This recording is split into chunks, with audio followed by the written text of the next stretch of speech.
A warm and friendly hello, welcome to lovely Las Vegas for Coast to Coast Hoops with myself, Greg Hoops Peterson, now part of the Beats and Family Podcast. We've got an excellent podcast for you.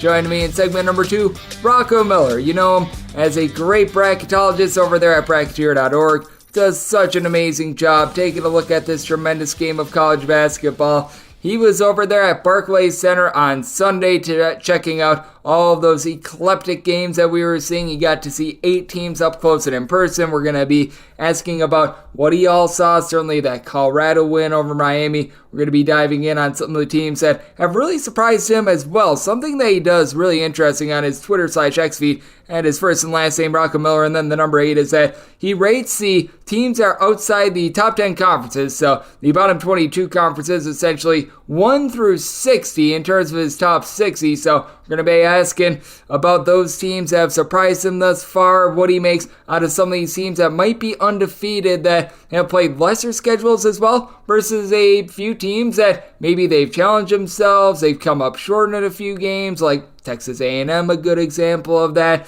What he makes out of those teams in comparison to the undefeateds that have been beating up on cupcakes. So we're going to be discussing that topic in segment number 2 with Rocco. In the final segment, going to get you guys picks and analysis on every game on the betting board for this College Basketball Tuesday as we hit some bank shots. If you have a question, comment, segment idea, what I have you for this podcast, you do have one of 2 ways to fire those in. First one is my Twitter/X timeline at June_D1. Keep in mind, letters EM. Name does not matter, so as per usual, please do send these into the timeline.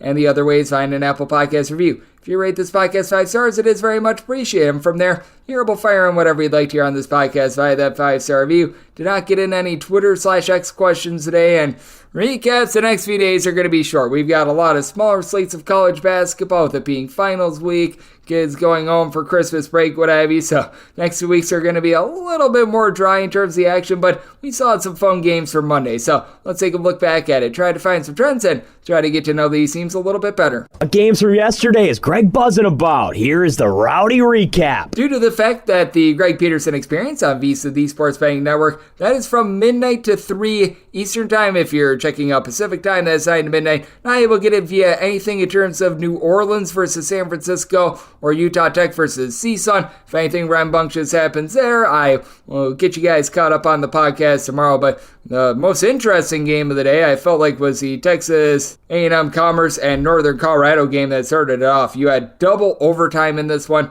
with Commerce being able to get it done as a slight home underdog, 101-99. As for Commerce, they go 16 of 40 from three-point range. You had 33 big points out of Kalen Williams. Now, for Commerce, they also only turned the ball over 12 times in pretty much 50 minutes of basketball. For Northern Colorado, about 30 big points for them out of DeJour Reeves. You were able to have St. Thomas, 19 points, 17 rebounds for him as well. But in the end, Texas A&M Commerce, they were able to erase a pretty sizable deficit, as Northern Colorado, they were up in this game throughout much of the first half into the second half as well. I believe that their lead had gotten as high as like 12 or 13, but Commerce in the end able to get the job done. They get that nice win, and our DK Network write-up pick had a nice win as well. My write-up was taking the points with Robert Morris, and unfortunately they don't pull it off outright on the money line, but Robert Morris, they were down throughout the entirety of the game, but they never got too far buried.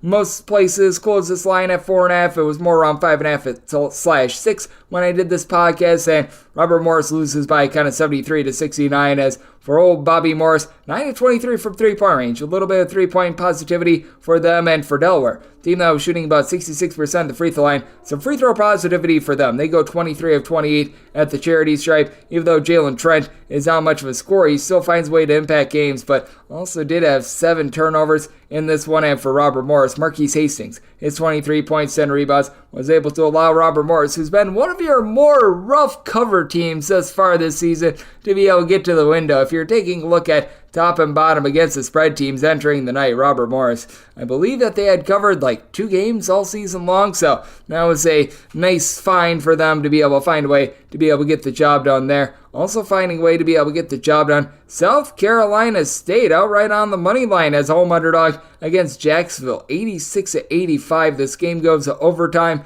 Robert McRae IV did all that he could for Jacksonville with 22 points, but for South Carolina State, they win this game despite the fact that they went 13 of 23 at the free throw line because they completely dominated on the glass. A far cry from what we've seen in past teams for Jacksonville. They get destroyed 50-29. So that was another home underdog that was able to dial it up. How about another home underdog dialing it up as well? And that would be Quinnipiac. They lose, but they cover against Yale 73-66. Closing line in a lot of places was right around about 8.5, 9 or so. And for Quinnipiac, they go 11 of 31 from three-point range. Meanwhile, Yale does go 7 of 20, but the Yale defense hasn't been quite the same as it was a season ago for Yale. They were able to do a solid job on the glass, winning that battle 35-24 as Danny Wolf, 22 points, 12 rebounds. He was on the prowl, but Matt Balanic, 25 big points for Quinnipiac team that won the turnover battle. That kept them snug, and that got them to a cover as well. And then the most harebrained and insane game of the night was Sam Amford and Alabama A&M, with Samford putting up 118 points, 118-91 the final.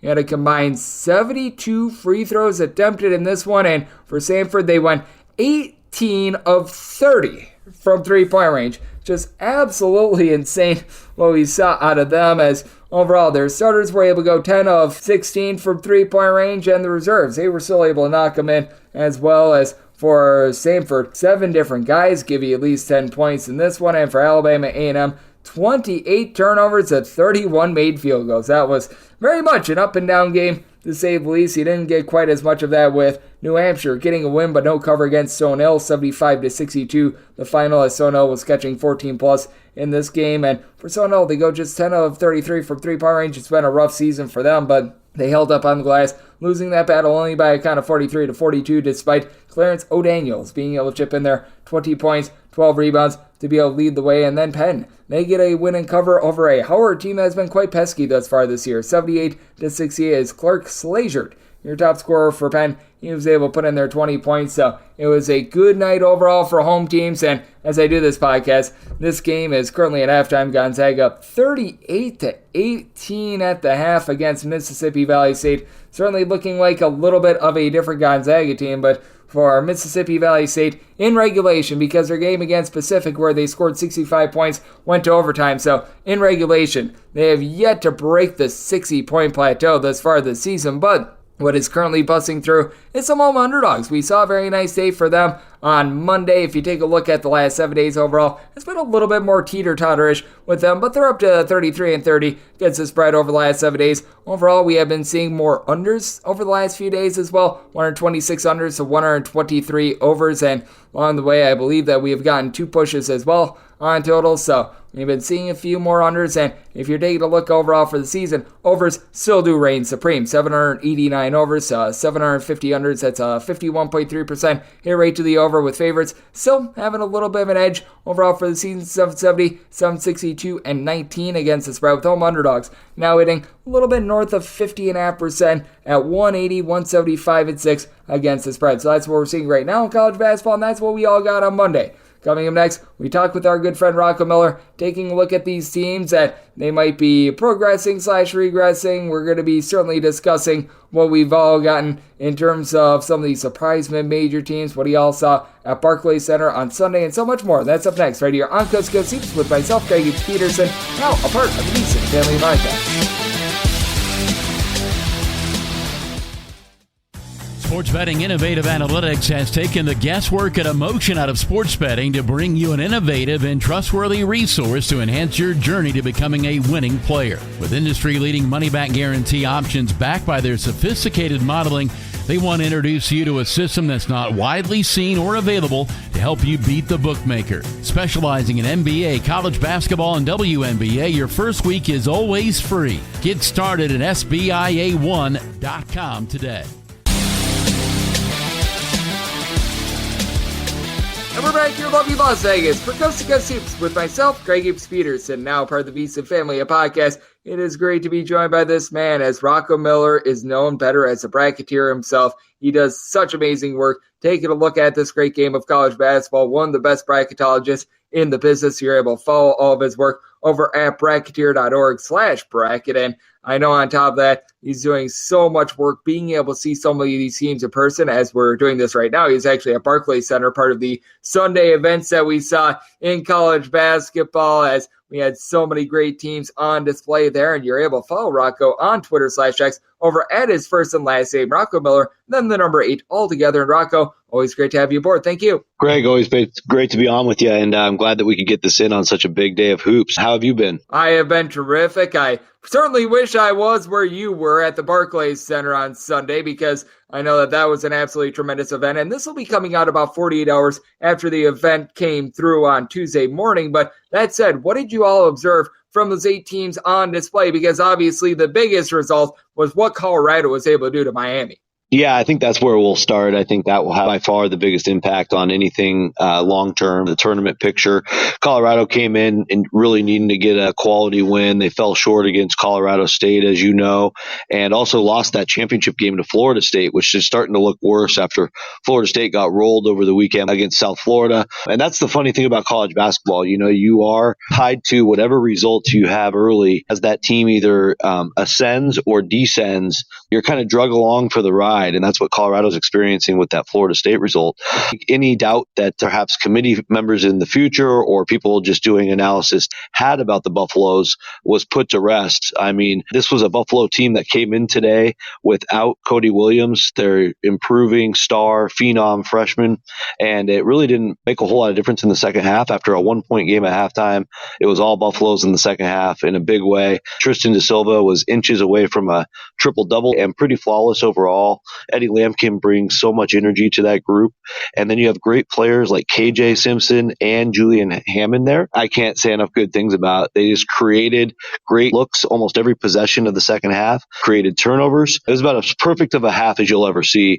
And I think the big key here is they get out of here with a 29-point win, which, you know, that's going to do wonders for their metrics. And also, you know, as long as Miami is as solid as we think they are long term, you know, committee members and whatnot are going to look back at this and say Colorado can play with the big boys. Oh, absolutely. And it was a big win for them. They needed it after they had a little bit of a fumble when they went up against Florida State a few weeks ago, and they really put that chatter to rest. As joining me on the show, we do have Rocco Miller. You know him better as a bracketeer. He is joining me right here on Coast to Coast Hoops. And I always do think that it is interesting when you get sort of those, shall we say, stylistic matchups as well. Because with Colorado, I think that you'd agree with me. A little bit more of a defense-oriented team with bringing in Eddie Lampkin, guys like that in the offseason. And as we know with Miami, it's an all-gas, no-breaks team. And I do think that with these all-gas, no-breaks teams like Miami, it does cause for a little bit more variance to where with Miami, I think that there's going to be a lot of blowout wins for them. There's going to be times in ACC play where they're going to blow out a team or we're going to revere them as being like one of the best in all of college basketball, but they leave themselves prone as well to these clunkers like we saw against Colorado on Sunday. We saw against Kentucky. They got run out of the gym in that game as well. How do you feel about teams like that? Because I do think that they become a little bit harder to gauge because with a team like a Miami, I think Alabama is a good example of this where you've got high-octane offenses. It does lead to more variance in their results. Right. Well, I think you hit it on the head at the start with defense. You know, defense travels, defense wins kind of anywhere. Colorado clearly was the team more committed on that end for the full 40 minutes. You know, I thought Miami did a nice job in the first half of rallying to cut it to a 1-point game at halftime. But just like the Kentucky game, second half, everything just fell apart. They didn't rotate well. There's a lot of unguarded shots, either from the outside, but Colorado did a great job of doing back cuts. They're a terrific spacing team. And, you know, Miami just wasn't as committed as what you probably observed to the defensive end of the floor. And I think after a while when the writing was on the wall, it just kind of became a throw in the towel situation. But, you know, Miami was able to figure a lot of this stuff out last year. I looked back at last year. They started 13-1. So obviously already 2 setbacks this year is a little different than last year. But outside of that, they did take a game last year where they lost by 18 to Maryland, started correcting things a little faster. They are unbelievably talented. So if they can correct that defense, they don't have to be a top 20 defense. They just need to be about a top 35, top 40 defense. Clearly not close yet. It's a long season, Greg. So we're only a month in. They'll learn a lot from this opportunity if they're committed to it. Absolutely. This is a Colorado team that I feel like I'm just becoming more and more in on them with the way that their young guys have been able to step up, and then having those two main veterans in KJ Simpson and Tristan Da Silva. Just absolutely massive for them as well. And certainly that was the main headline game that we did see from Sunday. But I also want to get your thoughts on this game that we saw on Sunday. It's not one that you got to see up close and in person, but what are your thoughts right now on Memphis after they were able to get a big win against Texas A&M? Because I looked at Memphis as one of the biggest unknowns coming into the year as well, because they had so many guys that were in the transfer portal. They have just pretty much a makeshift roster from a season ago, but they brought in a whole bunch of talent. My question was whether or not the chemistry was going to be there for the team. And in my opinion, I feel like they're a little bit further along than my expectations, and I was thoroughly impressed by what they did against a really good Texas A&M team on the road. Well, that's a Memphis team that just lost Jordan Brown permanently, so they are moving on without him. But sometimes when things like that happen, when you can clean house a little bit, your team gets a little more cleaned up, a little more organized. There's less options, less things to think about. The rotation's a little bit more solidified. I have to go back and watch the tape, but I will say that we knew coming into this year that Memphis was one of the older teams in the country. And Penny, I thought, did an outstanding job last year managing an older roster. He's got two of his kids on the team, really kind of helps with that leadership element. Everything that they were able to achieve last year, I thought boded well for this year, just based on the fact that they're one of the oldest teams in the country, even without Williams getting approved for the waiver. They play very solid defensively. They're not the best shooting team, but they're extremely athletic. They create a ton of matchup problems. They were in great shape to advance far last year in the tournament, but unfortunately for them, ran into Florida Atlantic, and that game was pretty much a 50-50 coin flip. So it could have been Memphis making that run instead of Florida Atlantic. So, to get a win at Texas A&M, that's the best win of the day. Nothing against Colorado, but to get a road win like that against a possible or likely top 20, top 30 team, that's going to carry water all year long for the Tigers profile. When you get a win like that, you can afford to have a slip up or two and you'll be okay. And you'll need that in a league like the American where they had a really rough Saturday. I know they went 1-5 yesterday, and I just saw North Texas lose at the buzzer to Fordham. They're going to need as much cushion as they can get, because in the American, those teams are still pretty tough, but really falling backwards in their profiles. Yeah, that was a rough Saturday for the American, but that's a nice rubber stamp for them, being able to get a massive win for a Memphis team that I am feeling very bullish on, and they have been one of my biggest surprises this far this season, as Rocco Miller, he does absolutely amazing work over at his website, bracketeer.org, joining me on Coast to Coast Hoops, and that poses this question to you, because Memphis, one of those teams that I'm starting to be in on, one of those teams that I'm starting to feel good about. Were a few teams over the first month plus of the season that you've been able to observe them, and maybe your expectations for them weren't so high, but now you're really feeling in on them based on what you've seen to this point? Right. Well, I mentioned Colorado, so I'll move on from them. But I think, Indiana State's a team I liked coming in. I didn't have any idea that they would just be this efficient and this incredible. I knew they would be a top 3, top 4 Missouri Valley team. I love what Josh Schertz did last year. He runs waves, NBA style system. It's an incredible offense to watch, but they've really, even from what they did last year, made an incredible step already this year, running circles around opponents. If you take away all the priors before the season started on Bart Torvik's site, for example, they're a top 25 team right now. I think they're 24th. I'm speaking on Sunday here. Regardless, that just goes to show how dangerous this team is. They won by 40 plus on Saturday, albeit against a bad Southern Indiana team, but they did it without Isaiah Swope, who's been their leader this year, who they actually got from Southern Indiana in the portal. It's a plug-and-play system. I don't think they have to be 100% healthy, a fail-safe system. So if they get down to 7-8 guys, they'll be fine. Indiana State, number 1 for me in that category. I'll give Clemson a ton of credit. Nobody has more quad 1 wins early on than Clemson. Credit to them for really getting after it scheduling-wise. Last year, they finished 341st in strength of schedule, and it really cost them a bid. They were right there on the bubble late. Guys like me, we knew with that kind of schedule metric, they weren't going to get selected. So they really addressed it this offseason. They go out and get that TCU game in Canada. They just won that on Saturday. They made sure they renewed their South Carolina game that they play every year. Luckily for them, that ended up being a really good game, and they won it. They won at Alabama, and I just would say behind the scenes, they pushed hard to get a tough game in that challenge, the ACC SEC challenge, rewarded with a road opportunity at Alabama, not only got that game, but they won that game. And now they're up to 4 quad one wins, and sky's the limit for this Clemson team. I knew they had a great team coming back, getting Joe Girard and having PJ Hall back and a great cast of characters there. But they've really, really excelled, and then won some really tough. They've been battle tested already. So I think you can count on them going forward. The New Mexico Lobos, another team I want to call out just because they've not played a game this year without a full roster. So they started the year without Jalen House. Jamal Mashburn was there. Donovan Dent's been the one steady Eddie. But as soon as House came back, Mashburn's been out.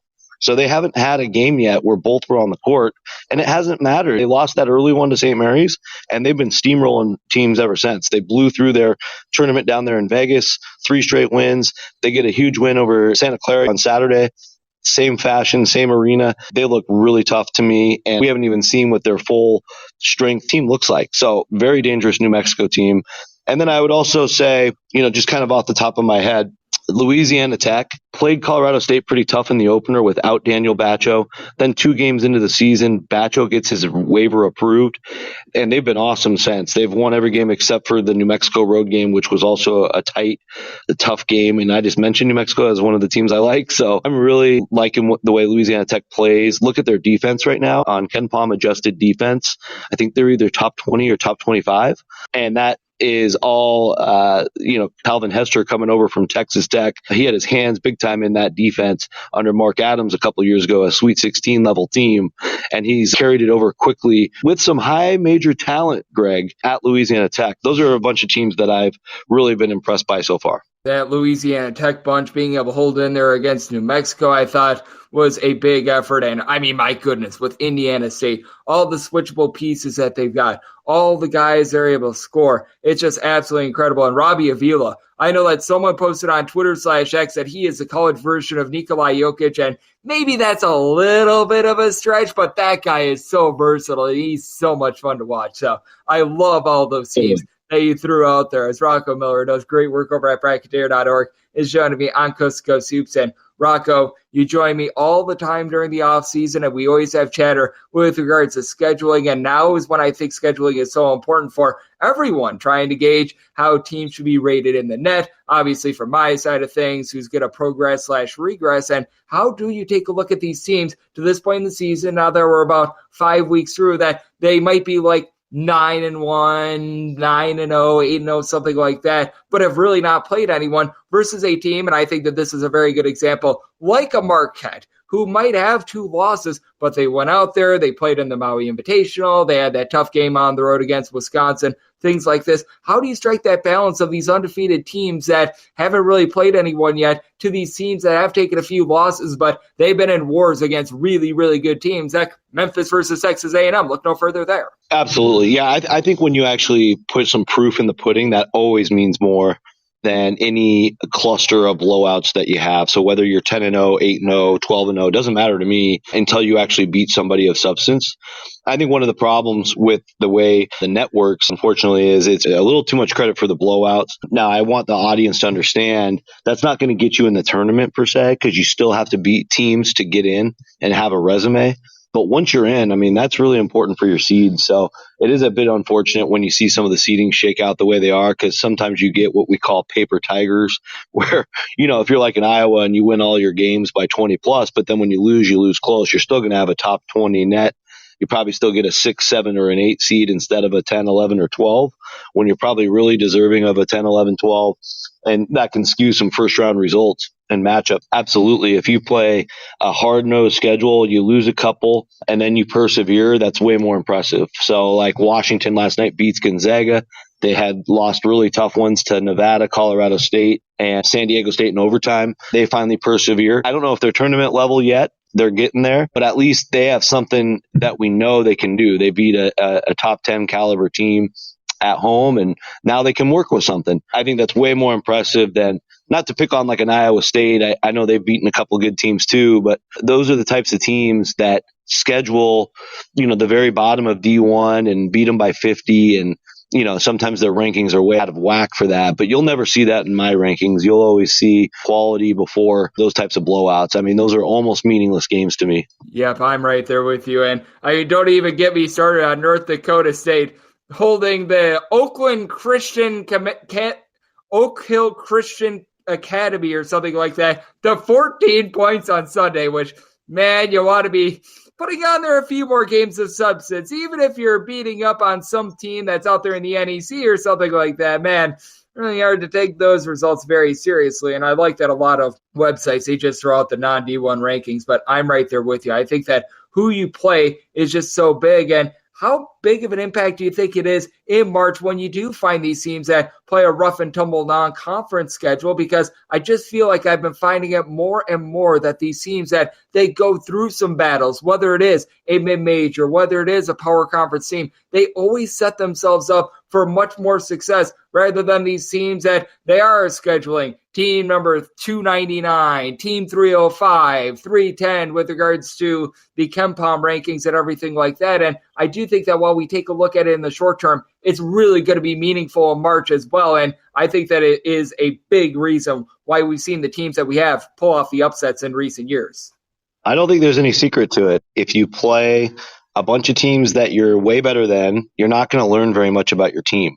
You're not going to know how to set your rotations even going into conference play, or, at least at some point in December, you'll still be a little bit lost as a coach. If you send your 8th or 9th guy off the bench in and you're a Power 5 team against a team, like Maryland Eastern Shore, are you really going to figure out weaknesses in his game? Chances are probably not. Are you going to find that out if you go play another Power 5? Absolutely you will. You're going to learn so much about your team. Even if you take 3 or 4 losses, and this is kind of like what Tom Izzo's done forever, what Roy Williams used to do forever, and countless others that do get it. You can go and lose 4 or 5 games in non-conference, and you will learn so much about your team in those 2 months, the November and December months.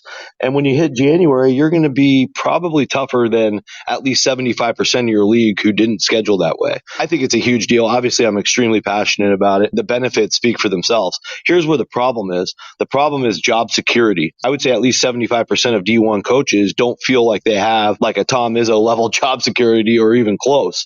So what they want to do is just get 20 to 25 wins, even if 12 of them don't mean much, so they can go to their AD when it's time for a contract extension or anything that keep them in the seat longer and say, listen, I won 21 games this year, extend me. Let's go get some more recruits. So that's where the dilemma is, honestly, in the sport. I can't blame a guy, look at like Nate James last year. Nate James only made it 2 years at Austin Peay and they got rid of him. If he would have gone and scheduled 4 non-division ones and that saved his job, could any of us blame him? No, we can't. I think that's where there's a serious problem. I think athletic directors need to get a little bit more familiar with basketball as well, because they shouldn't be able to put blinders on their eyes and not see how good a team or is or really isn't. So there's just a lot of problems in that side of it. But absolutely, from a pure basketball standpoint, you learn so much about your team by playing hard teams, no matter where you are. You should leave home a couple times. Like some of these, there's teams even like Coastal Carolina that don't even leave. They play almost every game at home. East Carolina's doing that too. So it's not just the Power 6 schools. Get out there and challenge yourself. It was so heartwarming to see Duke play their first game against an SEC foe on the road in 30 years. And John Shire, to his credit, unlike what Coach K was doing, he's actually setting up some home and home. So I think that that's a good sign of things. We've seen Texas really challenge themselves with a few road games, going to Gonzaga. This year they went to Marquette. That's not something that you find very typically. So I do think that a lot of teams have gotten the memo. And to your point as well, with a team like Coastal Carolina, not even winning their games at home, that's just absolutely embarrassing. So I do agree with you there. And Rocco, you do absolutely amazing work over at your website, bracketeer.org. You're locked in on all 362 D1 teams. You're doing great work with your bracketology, so let the good people at home know it's all on tap for you and how people can follow along on social media and other platforms. I appreciate that, Greg. Every Monday, so when you hear this, you'll already be posted. But every Monday, the top 60 non-power teams are posted. That's starting to become a little bit popular. And that's just where I'm cutting out the top 10 leagues and we're going off the other 22 leagues. So the top 10 leagues are the Power 6 plus American, A10, Mountain West, and West Coast Conference. So any other league that's not included there, I rank the top 60. I do that for a few reasons. One, to kind of help track who the real sleeper leagues are to get perhaps a second bid, whether that's the WAC with Grand Canyon right now or the Ivy with Princeton right now, or the Sun Belt with James Madison, you name it. It's a really easy way to kind of see what that big picture looks like because I put all the top 60 by tier. Either this week or the following week will be the debut of a top 25 that will actually include the AAC, the American, the Mountain West, and the West Coast. So I know I've gotten a lot of questions on that. That particular poll will include all mid-majors and then those 4 leagues as well. So look for that. That seems to be really popular. I'm on the road all the time covering games, so continue to follow my Twitter account at Rocco Miller 8 for all that great coverage. And starting in January, really, we'll hit the ground running with all the bracket forecasting. So that's coming up, in 3 short weeks. So much to come, and try to take in every day because there's so much to learn every day. Oh, there certainly is, and Rocco does such an incredible job taking a look at this game that we all know and love of college basketball, and every single time he joins this podcast, he lends such good insight. So a big thanks to Rocco for joining me on Coast to Coast Hoops, now part of the VSiN Family Podcast. And coming up next, it is that time of the podcast. I give you picks and analysis on every game on the betting board for this College Basketball Tuesday as we hit some bank shots.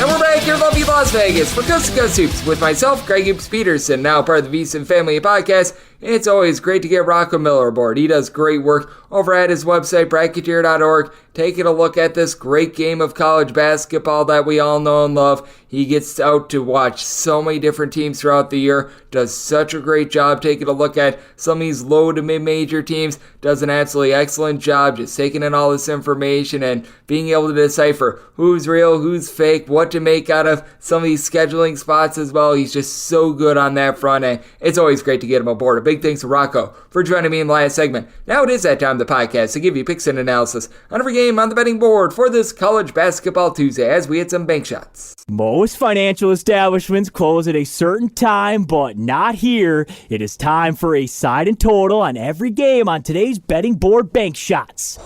Do note that, as per usual, any changes that are made to these plays will be listed up on my Twitter/X feed at GNet_D1. We are going to be going in Las Vegas rotation order. This is where we go with the games with 3 digits on the rotation first, and then the games involving Independence, the SWAC, the MEAC, the Atlantic Sun, the Big South, the Southland, the Patriot League. Those are the games that are listed on the extra games board. Those are the games that are going to be at the bottom. So that'll keep things all nice, neat, clean, and easy. And let's get things started with 601-602 on the betting board. It is Monmouth, and they hit the road to face off against Seton Hall. Seton Hall finds themselves as favorites of between 14 to 14.5 points. Totals between 141.5 and 142.5. And with Seton Hall, I did set them as a 17-point favorite. I am going to be willing to lay this number. It is a Seton Hall bunch that certainly has had their ups and downs in terms of three-point shooting, but I do think that some of these guys are going to be able to get back online. Kadari Richmond has done a great job of being able to affect the game in so many different ways. He just hasn't been able to get his shot to fall. Last season was shooting darn near 40% from three-point range. This year, Sajid Suffer, 15.5 points, 6 boards, 4 assists, 2 steals, shooting just 14% from 3. We should see an upward rise with them. Dre Davis, Elamir Dawes, these are a pair of guys that have been able to combine for about 24.5 points per contest. They're shooting as a collective about 31.5% from 3. They're a little bit of a better three-point shooting team than what they've been able to show thus far this season. Where they are a little bit weak is down low. You got Jaden Bediako, who comes in from Santa Clara. He's been able to do a relatively solid job. He's been able to give this team right in the neighborhood of about 7 rebounds per game, but you need a little bit more than him. And you've got a Monmouth bunch that they really don't do the world's greatest job down low. Monmouth has become very much a good three-point shooting team. Last year they were a bottom 25 team in terms of three-point shooting percentage, but Xander Rice, the son of King Rice, has come in. He's really been able to fortify things on that front. He's currently shooting about 34% from 3 with 20 points per contest, so he's doing it on volume. You've got a bunch that is shooting about 38.5% from three-point range, but where they aren't really that stout is on the glass. You've been able to have Nikita Kuznatovsky, hopefully I said that correctly. He's been able to do an okay job of being able to give you about 9 points per contest, 7.5 boards, but really the only other players that are giving you north of, I would say, about 3.5 rebounds per game, Jack Collins, who he just affects the entire game as a collective, 11 points, 6 boards, a steal per contest, and then you've also been able to get right in the neighborhood about 5.5 rebounds per game out of Jared Valencia, but I do like the backcourt that you've got with Seton Hall. It is a Monmouth team that they certainly have been having their defensive woes as well. They really allowed help teams launch from three. They're about 240th in the country in terms of opponents' 3-point shooting percentage, and they're in the bottom 75 in the country in terms of opponents' 2-point shooting percentage as well. I do think that Seton is going to be able to exploit that. It's a Seton bunch without a ton of size, but they do a nice job of being able to punch a ball inside, driving to the basket. I do think that that's going to be an undoing of a bunch in Monmouth that, I mean, they're okay at being able to take care of the ball. They're not great. They're not terrible, but I do think that with Seton having many options, coming in off the bench, guys like Dylan Adi-Awusu, Isaiah Coleman and company, that's just going to be a little bit too much for this Monmouth team to be able to overcome. So I did set Seton as a 17-point favorite. I'm going to be willing to lay this number, and I also do think that we're going to see a little bit of regression coming for this Monmouth 3-point shooting as well, which is also a reason why I set my total at 141. Got a Monmouth team that's relatively mid-tempo. Seton, a little bit of a slower team themselves that hangs their head on defense. So looking at the under and going to be willing to lay with Seton. 6-3, 6-4 on the betting board. Wright St hopes to be the right side as they play host to Western Kentucky. And Western Kentucky does find themselves as an underdog of 5.5 points. Your total on this game is anywhere between 160 and 161.5. It's at Wright State as just a 3-point favorite, so I'm going to be willing to take a look at the points. When it comes to Wright State, they certainly are going to have the most star power out there, as Trey Calvin has been able to log north of 20 points per contest. This guy is able to go into takeover mode on any given night, and then you've got Tanner Holden holding it down as their number 2 scorer with about 14.5 points per contest. Between Calvin and Holden, you get 6 assists to about 3.5 turnovers per game. Calvin has been amazing from 3, have 46% 3-point shooting. Holden shooting about 37.5% from the outside, and each of your top 3 scorers for this Wright State team shooting at least 37.5% per 3 with Brandon Noel chipping in there 12.5 points, 6.5 rebounds per game. The problem that you've got with Wright State is that they're very much a top-heavy team for 1, and 2, this Wright State defense has just been absolutely dreadful. Now, I'm not saying that Western Kentucky is necessarily lighting the world on fire, but in terms of points allowed on a per-possession basis, this is a Wright State squad that is currently clocking in the bottom 50 in all of college basketball. Meanwhile, we've got a Western Kentucky bunch that they're more around 52nd in the country. I do think that a little bit of that is a product of the competition that they play, but certainly it doesn't lie when you've got one team in Wright State at 333rd and Western Kentucky more in that neighborhood about 52nd now. The thing with Western Kentucky is they need to improve that outside shooting. Right now, they're shooting about 20% from 3-point range. Been able to get about 34.5% shooting from the outside out. Don McHenry has been the main scorer for the team, 13.5 points, 2.5 assists per game. And this team doesn't necessarily have that one fortified great rebounder, but Bob Carfei has been able to give you about 6.5 rebounds per game. Got a lot of guys that they chip in there like 4 boards per contest. Rodney Howard is certainly one of those guys as well. But what I think is very important for Western Kentucky is just being able to keep things clean. They only turn the ball over about 13.5 times per game, which, I mean, that sounds like a lot, but with their tempo, Western Kentucky, top 20 team in the country in terms of total possessions per game, that's not too bad. And the big question becomes, are you going to be able to get a little bit more out of Dante Allen moving forward? Dante Allen just has not been himself recently, as he's looked better in the last 3 games, as he's been able to log a combined 22 points in those last 3 games. Prior to that, he had double zeros against UNC Asheville along with Canisius, and this guy last year was one of their most impactful players when it came to Conference USA play. So that is something that I feel does need to be answered. You also get Jalen Jackson back to the fold. He was ineligible to play towards the beginning part of the season, but he followed his coach, Mr. Lutz, over from Texas A&M Corpus Christi. He's been able to give the team a little bit of facilitation with 2.5 assists, only about 1.5 turnovers per game. Never has been lauded for his shooting, but does a good job of being able to find guys in space and with this Wright State team. And how rough they've been with their defense, I think that Western Kentucky has enough pieces to be able to hold in there, especially with Brandon Newman being able to give this team double figures. So this is a circumstance where I did set my total at a 159. I do think that's an up-tempo game, but with Western Kentucky, they've been playing some relatively solid defense, and they themselves need to work on that 3-point shooting just a little bit. So I'm going to be taking a look at the under, and with Wright State can only set them as a 3-point favorite. So taking a look at the plays with Western Kentucky and taking a look at the total under. 605, 606 on the betting board. Georgia Southern, it's the road to face off against Tennessee. Tennessee, a Mondo favorite of 31.5 points, 32.5 points. Totals between 146.5 and 147.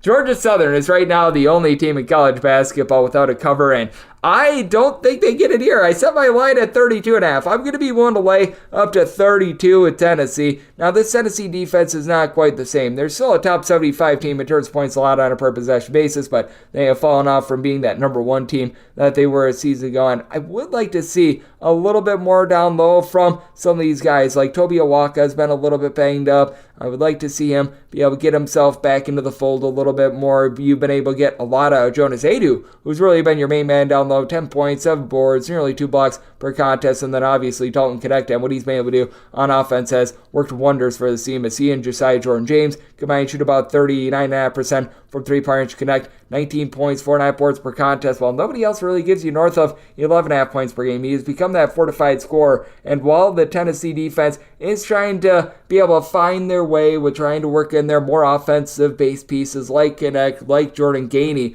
they are going against a Georgia Southern team that's a really good team to be able to experiment against. I mean, I don't know why Carlos Curry's not getting more minutes. He last year averaged about 7 points, 7 boards per contest, and now he's been relegated to getting about 12.5 minutes per game. It makes absolutely no sense, in my opinion. Your main guy has been Mr. Tyron Moore, who's been able to give you about 12 points per contest. He is shooting about 40% from three-point range, but he's been quite inconsistent, as has the entire offense. As for Georgia Southern, they do shoot 34% from three-point range, pretty respectable, but 15 turnovers per game. It has been less than terrific, to say the least, and it's not as if Georgia Southern is necessarily playing at breakneck pace. Now, at the same time, this is not a team that's like playing super-duper slow or anything like that, but this is a Georgia Southern team that is clocking in terms of total possessions per game more around 173rd, and you just need a way to be able to control things a little bit more. I was expecting a lot more out of Eugene Brown as well. He comes in from Ohio State. He's given the team 8 points, 4 boards. He's only been out there for 2 games thus far this season. He's been in there for the most recent 2, and that hasn't made much of a difference for this team either. As a matter of fact, he scored 56 points against North Florida when he was out there in their last game, so that's a bit of an issue as well. You really have no rebounding whatsoever with regards to this team. It's been a bunch that has been just all over the place with their defense, one of the most dreadful teams in terms of points allowed on a per possession basis, and the one time they played defense against North Florida, they put up 56 points, so that's a bit concerning, and I do think that Tennessee, who has now given up at least 69 points in 4 of their last 5 games, I do think that they're going to come out here and they're just going to absolutely dominate Georgia Southern. We've noticed it with Tennessee over the last few seasons. When they need to crush an opponent, they're able to crush an opponent. I think that holds true here. I'm willing to lay up to 32 with Tennessee. I did set my total at 144.5. I do think that the vintage Tennessee defense comes out in this one, so going to be taking a look at the under and going to be willing to lay it with the Volunteers. 607, 608 on the betting board. It is Hofstra and the red face off against Duke. Duke is a favorite of between 15 to 15.5 points. Totals between 145.5 and 146.5, and with Duke could only make them a 14.5 point favorite. I'm going to be willing to take the points.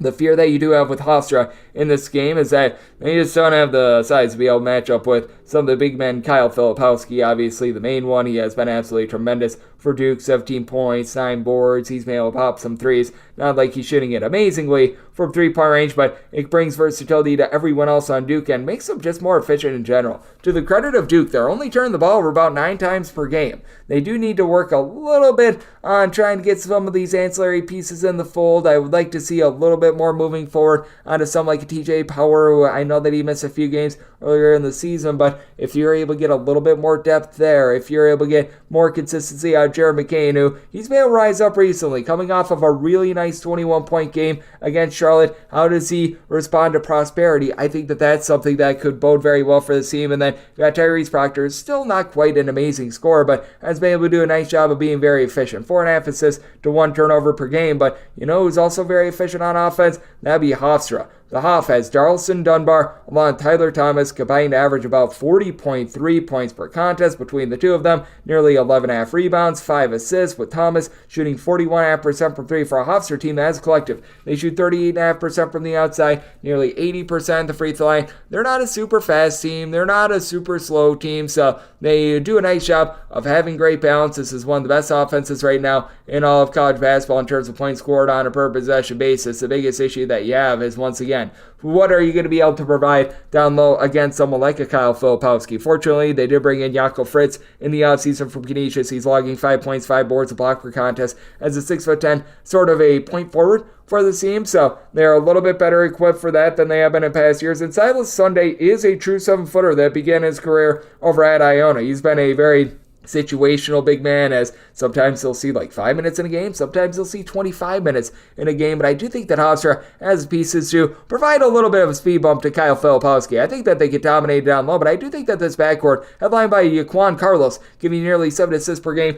is going to be able to score some points and be able to remain halfway lively in this game. This is a total that I set at a 148.5. Hofstra has been one of the more efficient offenses in mid-major basketball thus far this season, and Duke, they've been able to hit a little bit of a mock turbo with regards to their offense as well. Certainly a team that has been prioritizing a little bit more defense under John Shire, but did like what I saw the last few games. So this is a spot where I'm going to be taking a look at this total over, set my total at 148.5, and at 15 or more, going to be willing to take the points with Hofstra. 609, 610 on the betting board. NC State plays us UT Martin. UT Martin is a underdog of 17 to 18 points, and your totals between 162.5 and 164. And with NC State, I did set them as a favorite of 18 points. So here at 17 to 17.5, I'm going to be willing to lay this number. It's an NC State squad that has just been so efficient and so good at doing the little things thus far this season. They're not shooting some sort of a blistering mark from three-point range or anything like that, as they're shooting about 33% from three, but they are turning the ball over just 10 times per contest. They're doing a nice job having 4 separate guys give you at least 12 points per game, and they're doing a nice job of just sharing the rock. You've got DJ Horn along with Jaden Taylor combining for in the neighborhood about 28 points, a little bit over 3 steals per contest, with Taylor currently shooting 50% from three-point range. I should see a little bit of a fall-off, but now you're also getting back in the fold MJ Rice in his debut against Maryland Eastern Shore. He had 11 points in 10 minutes. I don't know how big of an impact he's going to make, but he certainly is going to be able to help out this bunch. You've been able to get some really good rebounding as well out of Mohamed Diarra, and I just don't think that you're going to be able to have that size down low for UT Martin to be able to hang in this one. You do have a pair of guys that will be able to give you about 9 rebounds per game in Jacob Cruz along with Issa Muhammad, so you do have a little bit of ability there. It's a very top-heavy team with regards to what you're able to get down low, because outside of those two guys, you really don't have much of anything whatsoever. And for UT Martin, I mean, they've had 4.5 assists, 18 points per game out of Jordan Sears, who's currently shooting 48% from three-point range, but what comes up must come down. Also concerning for UT Martin is that Mohamed missed the team's last game against a non-Division I opponent. I think that was a little bit more precautionary than anything else, but certainly something that you do want to be looking in on. He might not be 100% for this game, and it is an NC State team that certainly has had their struggles on the defensive side of things under Kevin Keats. When you think that this team has figured it out on defense, well, they really have not, seemingly every single time under the system. But that said, for NC State, as of right now, they've been able to do a halfway okay job, about 77th in the country in terms of points allowed on a per possession basis. And for UT Martin, it's just not even close. 298th in the country with this regard. You've got plenty of guys who are able to bomb it from three-point range, but you've got a UT Martin team that, against Division I competition, they have allowed at least 78 points in 3 of their last 4 games, at least 71 points in every one of them as well. And it's an NC State team that's been able to do a relatively solid job of holding up defensively while cranking up their offense as well, with at least 84 points in 4 out of their last 5 games. So I do think that we should be getting a relatively high total here. I set my total at a 160. I do think that NC State going to be able to provide enough on defense to be able to keep this total under, but I do think that for UT Martin, they are certainly going to be giving up their 85 plus in this one, and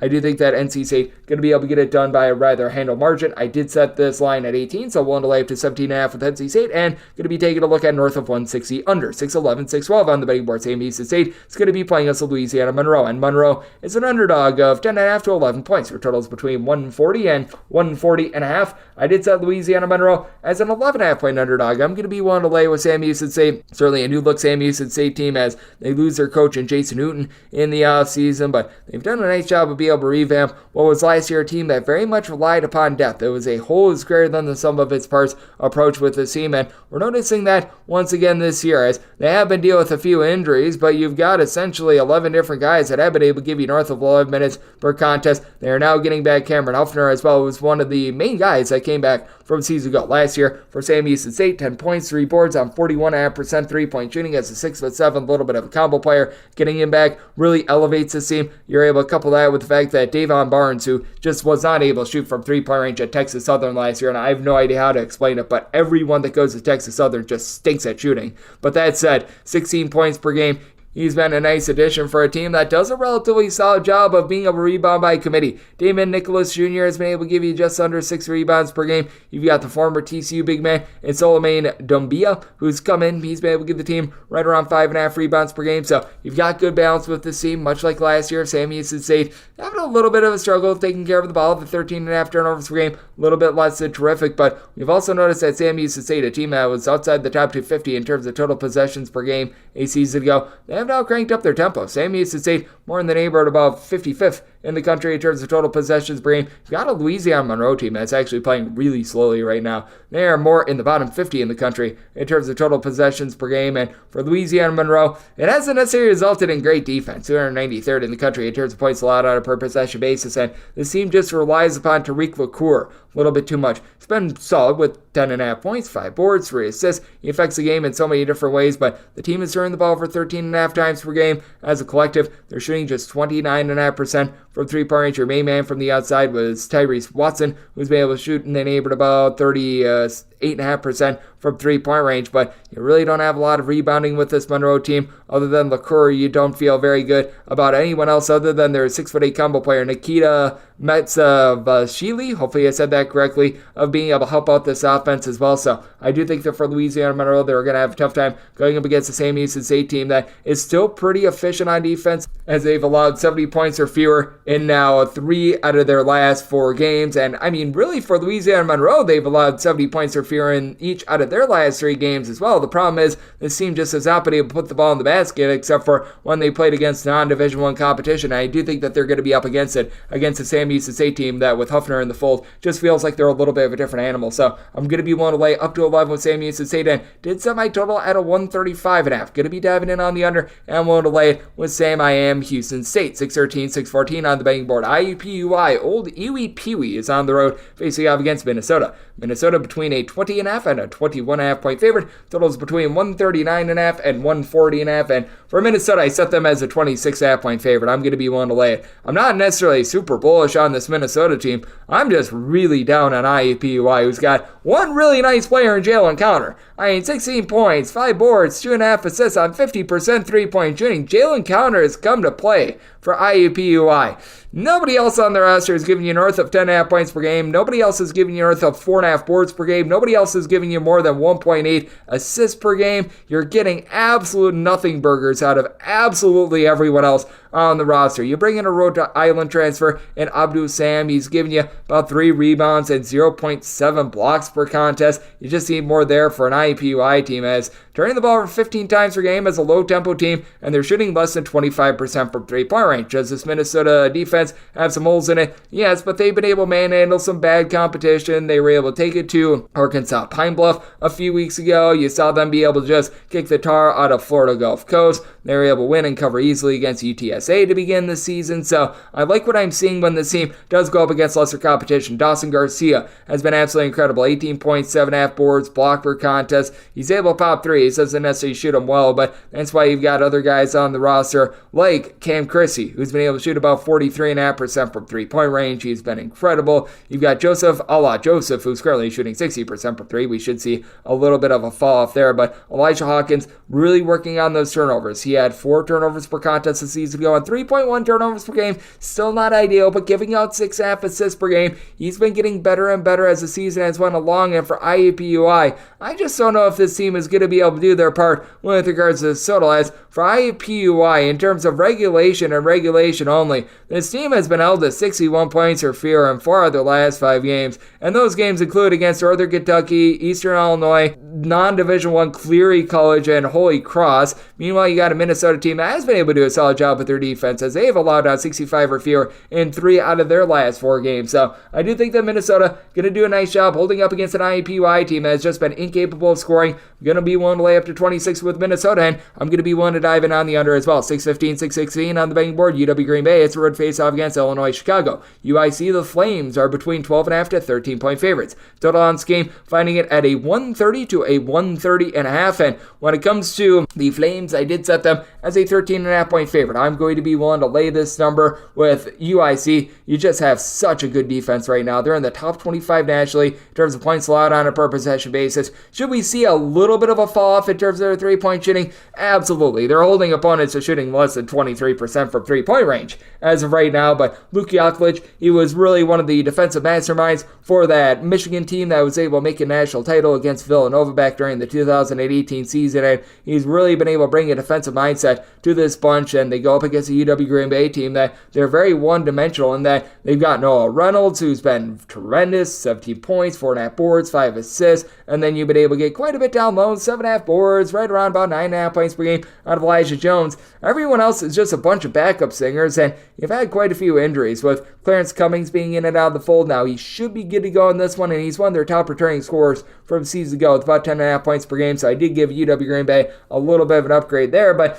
really nobody else on the roster gives you north of about 4 rebounds per game. You really don't have a lot of three-point shooting for a UW Green Bay team that is one of the slowest in all of college basketball in terms of tempo, yet they turn the ball over about 13.5 times per game. Meanwhile, for UIC, they're not amazing down low, but Toby Okani, about 12.5 points, 8.5 boards, at 6'7", 6'8", has good versatility. You've got Isaiah Rivera, who's going to see a fall off from his 51.3% three-point shooting, but he's been your main man with about 15.5 points per game, and then you've got a lot of guys that they just contribute on the defensive side of things. They've been dealing with a little bit of an injury to Marquise Kennedy, but should be good to go for this one. Comes in from Loyola Chicago. He's able to affect the game in quite a few different ways. You've got a little bit of Swiss Army knife, 6'4" guy in Ethan Pickett, who has come up from the non-Division I ranks. He's not a guy that's necessarily going to give you like Mondo amounts of production on the offensive side of things, but this guy's a heck of a defender as well for UIC. They do turn the ball over about 14 times per game themselves, but they're going up against a UW Green Bay team that's only forcing 4 steals per game. They've been one of the worst teams in all of college basketball in terms of just being able to generate turnovers in general. So I do think that this is a very advantageous spot for UIC to continue their just absolute dominance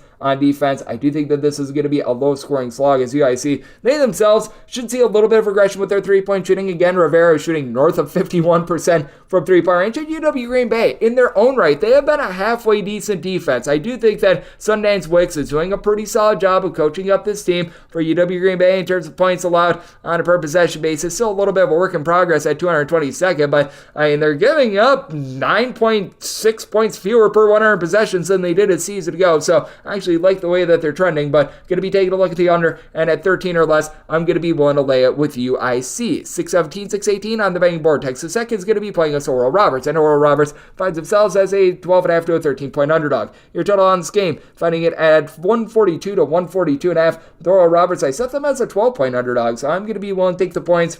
It's a Texas Tech team that certainly has done a nice job of being able to come together, and you've got a lot of nice versatile pieces. Joe Toussaint not going to light it up from three-point range by any stretch of the imagination, but just runs efficient offense. 15 points, 4 assists per game, and that's big because we did see Texas Tech towards the beginning part of the season get a little bit loose with their turnovers, but they've been able to calm it down. Pops Isaacs just seems like he's making better plays with the ball, as he's been one of the main guys for the team with about 14 points, 3 assists per game. It's a Texas Tech team that you'd like to see them shoot a little bit better than 32% from three-point range, but with having a duo in 7-footer Warren Washington, Lontarion Williams do a nice job on the glass with about 15.5 rebounds per game. That is going to hurt a Oral Roberts team that they just don't really have a lot of size, but they've got a lot of versatility. You've got Isaac McBride, who's your headline scorer, 20 points, 3 assists, shooting 37% from three-point range, and for Oral Roberts, just like a season ago, you've got really good depth of scoring, as each out of your top 5 scorers right now are shooting at least 34.7% from three-point range. Now, they've been dealing with a few ailments in general. They just got Elijah Lawrence back in the fold against a non-D1 team. He was able to put in their 13 points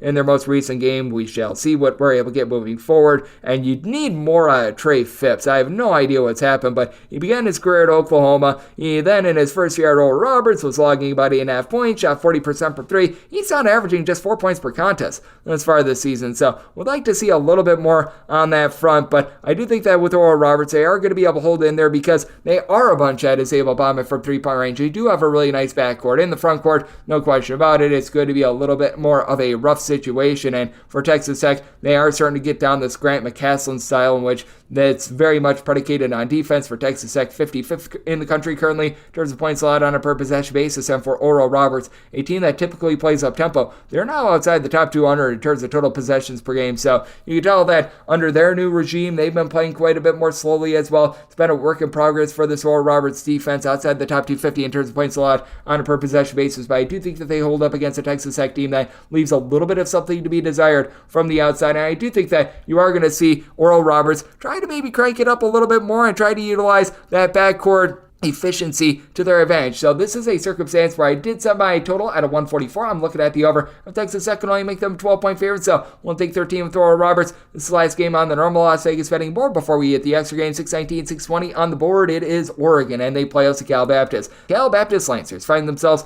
as an underdog of 13 to 13.5 points. Their totals between 139.5 and 140. And with Cal Baptist, I did set them as underdogs of 12.5 points. So getting 13 plus, I'm going to be willing to take these points. When it comes to Oregon, it's a bunch that still deal with a whole bunch of injuries. And Folly Dante's the fold, Nate Biddle's the fold. I mean, they have dealt with darn near half their team being injured throughout pretty much the entirety of the season. You still have the guys in the backcourt that are able to fire on all cylinders. I mean, Cuisinart to be able to give you 13 points, shooting in the mid-30s from three-point range. And it is big that the top 50 recruit at Jackson Shellstad from old Westland, Oregon, that's actually where Peyton Pritchard was playing his high school basketball. He's come in, and he hasn't quite been Peyton Pritchard in terms of facilitation, but he's shooting 46.5% from three-point range. So he's been able to dazzle with that regard. It's an Oregon team that overall, they've been quite efficient in their backcourt, shooting 37.5% from three, 10.5 turnovers per game. So that is something that you do like to see. The big problem is, right now, you don't have a single guy on the roster that is averaging north of 5 rebounds per game that'll be able to suit up in this game. You're expecting a little bit more out of KJ Evans, a top 25 recruit who's been able to give you about 7.5 points, 5 rebounds. It's not like he's been terrible, but you need him to do a little bit more on the glass. And they're going up against a Cal Baptist team that they've got Hunter Goodrick, who's been able to log north of 10 boards per contest, and last year showed off some versatility, shooting north of 45% from three-point range. Couple that with Ivan Odriogo, who's able to give you about 8.5 rebounds per game. And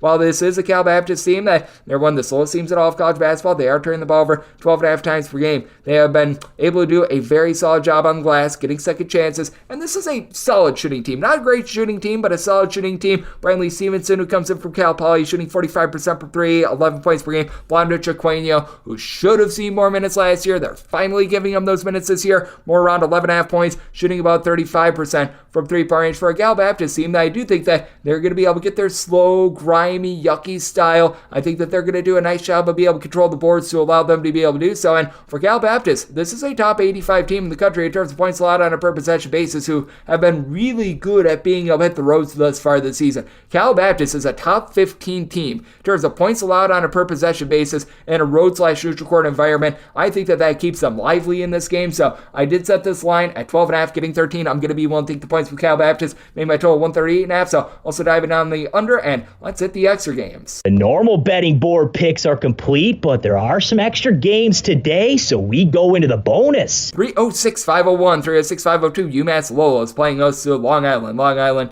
well, they are a long shot. 18.5 to 19-point underdogs. So those between 151 and 151.5. Set UMass Lowell as a 23-point favorite. I'm going to be willing to lay this number with UMass Lowell. They did take a little bit of a loss over the weekend against UMass. Not really a lot of shame in that, in my opinion, as we've already seen UMass Lowell get the job done against Georgia Tech. This is a bunch that, along with that, they had a very close call against Arizona State. I have been highly impressed by what I've seen out of them, and to the credit of Long Island, they had a streak where they had covered like 4 or 5 straight games. They then get completely dump trucked against Miami, and I do think that that's going to be a little bit of a sign of things to come, because for Long Island, this is a dreadful team on defense that is shooting 29.5% from three with 16.5 turnovers per game. It feels like LIU is just playing a little bit too fast for their own good. Last season, they were a top 20 team in all of college basketball in terms of total possessions per game. Currently, with their tempo, they are 355th in all of college basketball in terms of points scored on a per possession basis. They've slowed it down a little bit, playing now at a rate of about 68th in terms of total possessions per game. You've got the Strickland brothers in there as Ty and Terrell Strickland, the sons of their coach Rod Strickland, who was in the NBA. They've been able to combine for about 20 points thus far this season, and Terrell shooting 36.5% from three-point range, but clearly an offense that is completely out of sorts. You've only got one guy that's able to give you north of 4 rebounds per game. That'd be RJ Green, who's done a solid job, 8.5 points, 6.5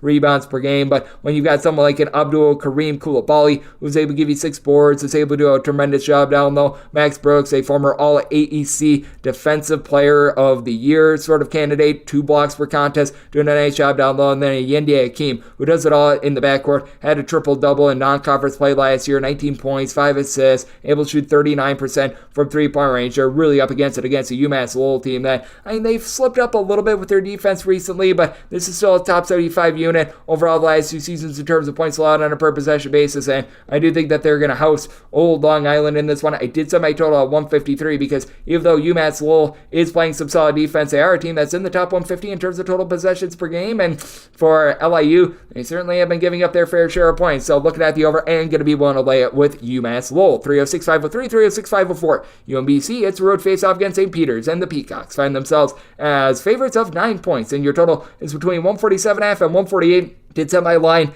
at an 8.5, so I'm going to be one to take 9 with UMBC. The one thing that St. Peter's has really been able to do a tremendous job of this far this season is that they are creating offense via the boards, and by that I mean they're a top 25 team in all of college basketball in terms of percentage of missed shots that they grab an offensive rebound on. You only have one guy that's able to give you north of 4.5 rebounds per game, but a lot of these are on the offensive side of things. Michael Hoagie has been one of your main guys, 12.5 points, 6.5 boards, certainly not lighting it up from three-point range or anything like that, but what you'd like to see is that out of his 6.5 rebounds per game, 2.4, 2.5 of those are on the offensive side of things, and you find that with so many of these guys. You've got Corey Washington, who's fresh off of injury. Thus far this season, he's been able to give you about 10 points, 4.5 boards per contest, and among those 4.5 boards, about 1.8 of them have been on the offensive side of things. You've got Mason Randolph, who's been able to shoot well from three-point range, coupled with Armani Ziegler. These two guys combined to shoot about 43% from three. They're both giving you about 6 to 6.5 points per game, and that's really the big thing with St. Peter's. I just don't think that they're going to get enough scoring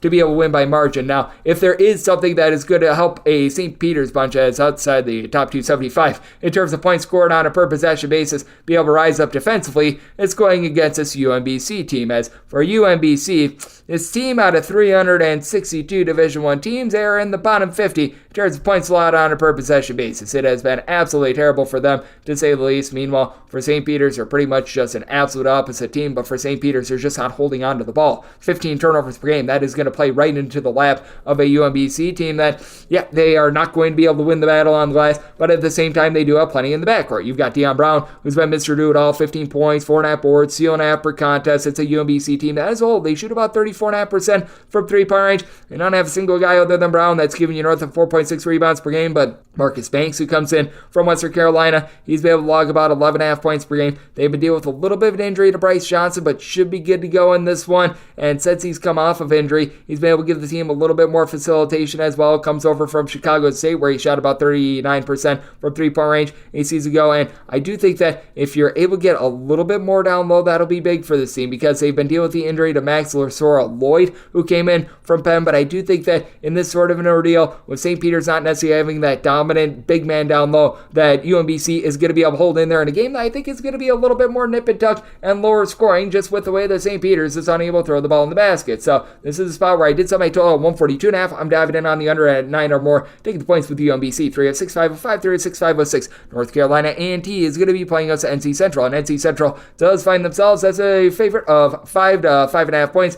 total on this game, staying between 149.5 and 150.5. And with NC Central, I think that they are the worthy favorite. I set them as a 6-point favorite. I'm going to be one to lay this number with NC Central. This is not the same defense that we've seen in past years. There's no question about it. Typically, Lavelle Moten, the former AAU coach of one John Wall, has the team playing a little bit more defense. Currently, they're 326th in the country in terms of points allowed on a per possession basis. But you take a look at North Carolina A&T, and out of 362 D1 teams, well, they've improved. They're now 361st in the country in terms of points allowed on a per possession basis. So not great there for this North Carolina A&T team. They just need to find someone other than Landon Gasper to be able to help them out. As for Mr. Glasper, 19 points. She's shooting about 29% for three. You'd like to see that tick up, but gets you a steal and a half per contest. This is an A&T team that has nobody averaging more than 4.1 rebounds per game. Now, you do have your main facilitator, as came in shell. It's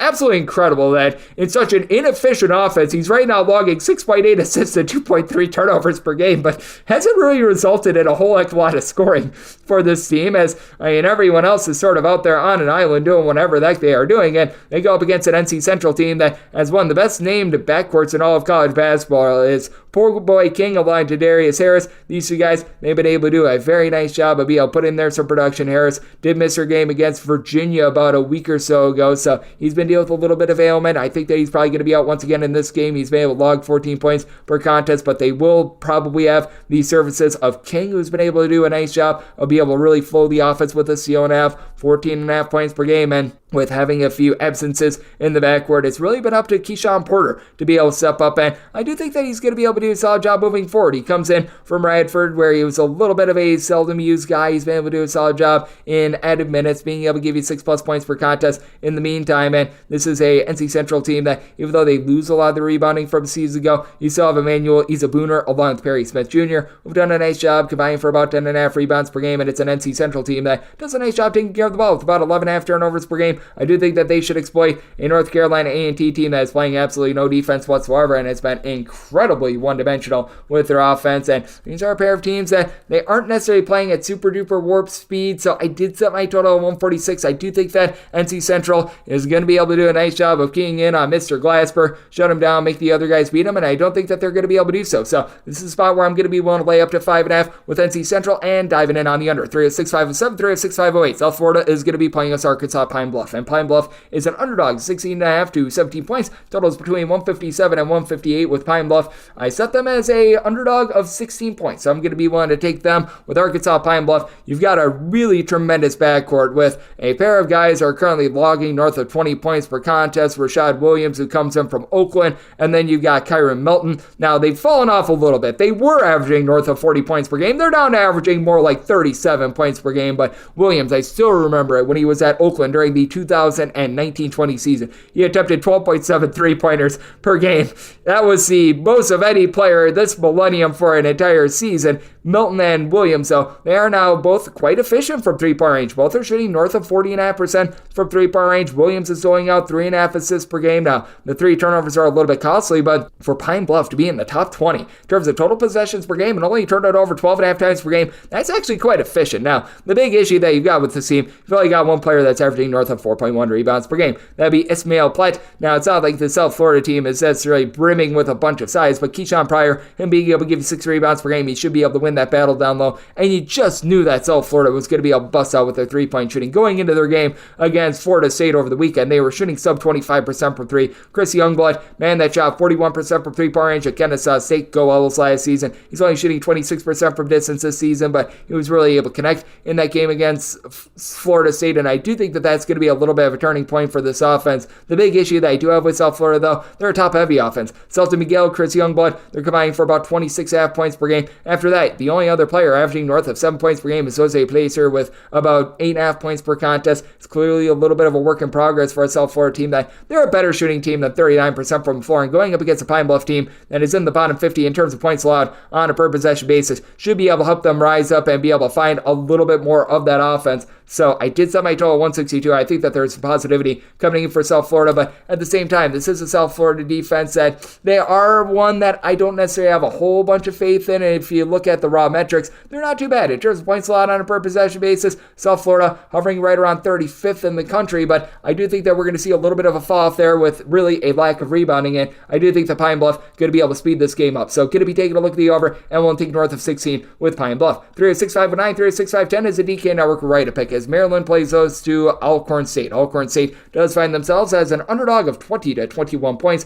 Totals between 141 and 142.5, and my right up here is going to be on this total under. You've got a Maryland team that is right now playing at a pace that is about 215th in the country in terms of total possessions per game, and that's actually considered fast for them, as the reason why they're up to 215th is because their last game went to overtime. When you've got overtime, that does lead to a little bit more of an up-tempo game, but I do think that we are going to be seeing things taper off a little bit, and while I do think that Maryland is doing for some positivity with their three-point shooting, they're currently shooting 22.4% from three-point range out of 362 D1 teams, as currently 360th. I don't think that we're going to see too much of it. Now, it's a good old case of something's got to give, because Maryland has been tremendous on the defensive side of things, 25th in the country in terms of points allowed on a per possession basis. Alcorn State, 359th in the country.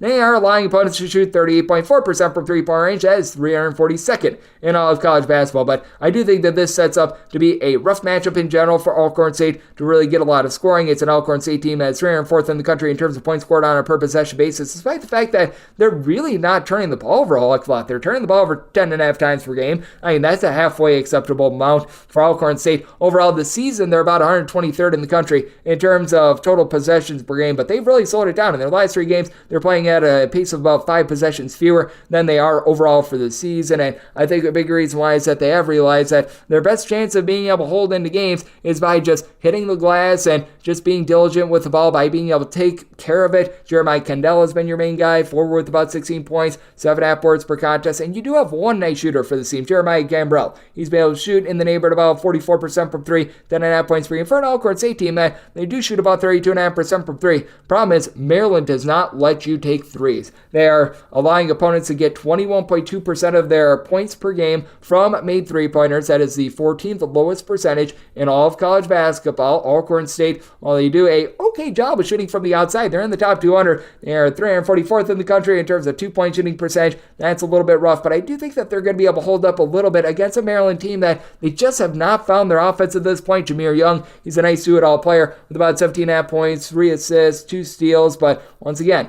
it's a Maryland team that without really a whole heck of a lot of tempo, they're turning the ball over 13 times per game. I was expecting a whole heck of a lot more out of Deshaun Harris-Smith. He's been able to give you 8 points, 5 boards, 2.5 assists, but he's also shooting 9% from 3 with a little bit over 2 turnovers per game. That's just not cutting it. Certainly, you should have a rebounding advantage for Maryland, especially with Julian Reese averaging a double-double, 16 points, 10 rebounds, but it's a little bit of a top-heavy Maryland team as well. So I do think that for Alcorn State, even though the defense is somewhat grody and disgusting, I do think that they're going to be able to hold in this game, and I do think that it's going to be a low-scoring slog. At north of 21, I'm going to be willing to take the points with Alcorn State, knowing that they've got their issues, but I do think that they hold in there against a Maryland team that has been having their woes as well. So 21 plus, taking a look at the points with Alcorn State on my DK Network right to pick. I think that this gets slowed down. I think that both of these defenses rise up in this game. I'm looking at the under with my write-up to go along with the points with Alcorn State 21 plus. 306-5-11, 306-5-12. Radford plays host of VMI, and VMI finds themselves as an underdog of between 14 to 14.5 points. 143.5 to 144 is your total, and with VMI, I did set them as a underdog of 13 points. So being able to get 14 plus, I'm going to be willing to take a look at the points. It's a Radford team that has been able to do a very solid job with their backcourt. You've got a nice trio in Brian Antoine, Keenan Giles, throw in there DeQuan Smith as well. All 3 of these guys have been able to do a nice job combining for about 39.5 points per contest. Smith and Antoine are combining to shoot about 41% from 3-point range. Meanwhile, Giles, he's been your main facilitator with about 3 assists per contest. And between the 3 of them, they do a nice job coming up with about 3.6 steals per contest. It is a Radford team that they do turn the ball over a little bit too much as well, but now they've got a little bit more rebounding as well. Chandler Turner down for what comes in from Bowling Green. He's been able to do a solid job being able to give the team right around about 5.5 rebounds per game, but 5 plus boards in 4 of the team's last 5 games. It's gotten to 10 plus points in each of the last 4 as well. Justin Archer, 8.5 points, 8.5 boards. He's been sure-handed down low, and Radford has always had a specialty with regards to their defense. Now, due to the schedule that they have played thus far, the defense, if you take a look at the raw metrics, it's a little bit down in terms of points allowed on a per possession basis. They're currently 218th in the country, but you take a look at VMI, and they've actually improved a little bit on their defense. Last year, they were literally a bottom 5 team in the country in terms of points allowed on a per possession basis. They're now allowing 9.5 points fewer per 100 possessions. They're about 243rd in the country. It's still not an amazing defense, but progress is progress. You've been able to get about 15 points per contest out of Brendan Watkins, who's been able to shoot 40% from 3-point range for a VMI team as a whole. They shoot 34% from 3. The big woe that they've got is something that Radford has done quite well. They turn the ball over 15.5 times per game. That trio in the backcourt should be able to feast upon that a little bit, but you also do have a very good rebounder who's able to give you 10.5 boards, and Tashad Jackson. Love his overall game. Someone who did shoot 37% from 3 last year, down to about 19% this year. I did feel like last year was a little bit of a mirage, but I also think that he's better than what he's shown thus far this season. And for VMI, they do have quite a bit of depth. It's a VMI bunch that, they were very inefficient with their defense last year, but they weren't playing super duper up tempo. This year, we have seen VMI kick it up a little bit in terms of their possessions per game. They're up to about 113th in the country. And Radford, it feels like it's been sped up just a skoge as well, about 234th in the country with this regard as well. So it is a spot where I did set my total at a 145, seeing the 143.5, 144. Going to be willing to take a look at the over, but I do think that VMI is going to be able to keep things clean enough and be able to hit enough threes to be able to hold in this game. So it is a spot where I'm going to be willing to take north of 13 with VMI, and I'm going to be taking a look at the over. 306.513, 306.514. Louisiana Tech is going to be playing us to Southeast Louisiana. Southeast Louisiana does find themselves as an underdog of 14 to 14.5 points. So it's between 133 and 134. I know that our good friend Rocco Miller was talking so glowingly about this Louisiana Tech defense, and certainly I love this defense as well, but I do think that this number has gotten a little bit out of whack. I set Louisiana Tech as a 12-point favorite, so I'm going to be willing to take a look at the points. And with this Southeast Louisiana team, it's a team that you don't want to be messing around with. They themselves have been able to do a nice job just with all facets of basketball. As Roscoe Eastman has been a really efficient point guard for this team with right around about 4 assists. He's able to give you double figures. You've got one of the more versatile players in all of college basketball as well. That'd be Roger McFarland. McFarland is someone that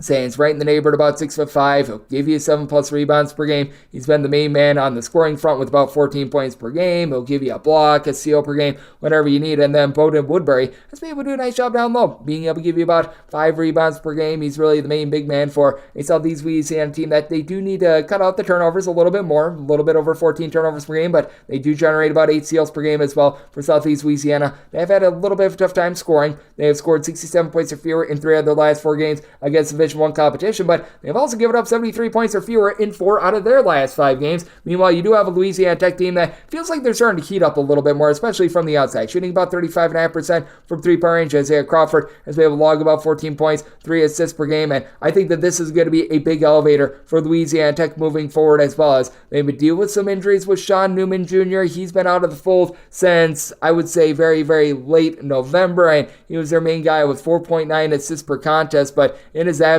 we have been seeing quite a bit more recently out of Talik Chavez, who has been able to do an amazing job with a combined 59 points in his 3 games of absence. He's not necessarily a guy that's going to dole out the ball a heck of a lot, but it has resulted in this offense being just a little bit more efficient in general, and the defense has still been there. In the 3 games that they have been without their main point guard, 67 points or fewer, surrendered in every one of them. Granted, it wasn't necessarily against the world's greatest competition, but that is something that you do like to see. But I do think that with the Southeast Louisiana team, they are going to be able to hold in there just a little bit with their outside shooting. Now, it is a Southeast Louisiana team that is 341st in the country in terms of points allowed on a per possession basis, and I do think against this very good defense with Daniel Batra, who's been able to give you 10 rebounds per game, Southeast Louisiana going to have to look to the outside, and they've got a nice weapon in Nick Caldwell, who at 6'7", is shooting north of 40% for 3-point range after he shot 37.5% from distance a season ago with about 12.5 points per game. That'll be able to keep them in this game. So I do think that this is going to be a little bit of a higher scoring game. I did set my total at a 138, so getting what we're getting right now, right around about 134. Looking at the over, I'm going to be willing to take 2 touchdowns here with Southeast Louisiana. 306.515, 306.516. Cincinnati, yes, we are on to Cincinnati. They play us a Bryan. Bryan finds themselves as an underdog of 18.5 to 19 points. Totals between 151.5 and 152, and with Bryan, I did set them as an underdog of 17.5 points. I'm going to be willing to take the points. Now, Cincinnati has been an absolute bulldozer thus far this season. I recognize that they lose the intra-city rivalry against Xavier, but past that, been highly impressed by this team. At the same time, though, I do think that things are getting a little bit out of whack, and this Bryan team has been playing some really good defense ever since they moved to Phil Martelli Jr. permanently. We saw what they were able to do against Florida Atlantic as north of 20-point underdogs. They pulled that game off outright, and for Bryan, in terms of points allowed on a per possession basis, they're giving up about 7.5 fewer than they did per 100 possessions a season ago, as Bryant is now a top 60 team in terms of points allowed on a per possession basis. You've got for Bryant a guy in Earl Timberlake that's bringing sexy back, 12 points, 8.5 boards, a block, a steal per game. Sharif Gross-Bullock has really been your main headline scorer, shooting about 36% from 3-point range, and Bryant is still playing at a pretty brisk pace. It's not like this team is Virginia or anything like that, but ever since we saw the coaching change, they have been playing a little bit more slowly, as we have seen that pace taper off just a touch.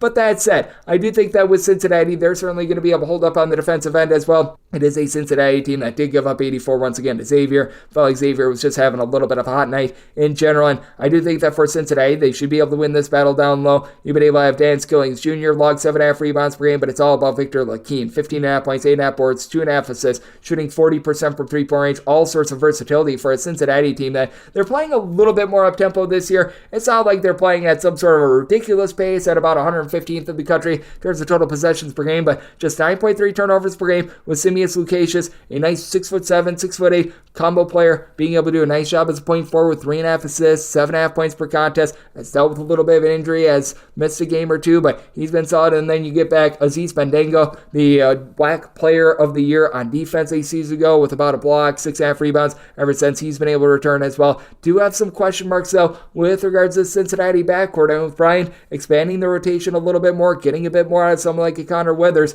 I do think that Bryant is going to be able to hold in there in a game where I do think that there's going to be quite a bit of scoring. I did set my total at a 151.5. Cincinnati has been highly efficient on the offensive end, but now that we're starting to see 152, I think that we're starting to get to a point of no return on the total. So at a 152 or higher, looking at the under, and with Bryant, we'll take 18 or more with them. 306-517, 306-518. It is Austin Peay, and they hit the road. They are going to be facing off against Southern Illinois. Southern Illinois does find themselves as a favorite of between 12 and 12.5 points. 128.5 is your total line. I did set my total at a 128.5, so we're in a little bit of wait and see mode here. If we're able to get a half a point to a point drop on the total, going to be taking a look at the over and vice versa. If this is a total that rises up to like 129, 130, going to be taking a look at the under in this ordeal. It's an Austin Peay team that has been able to do a really solid job of playing slow, which you did not see a lot out of in Corey Gibson's team 8 seasons ago when he was the coach over at Northwestern State, and he brought a lot of the guys that he had at Northwestern State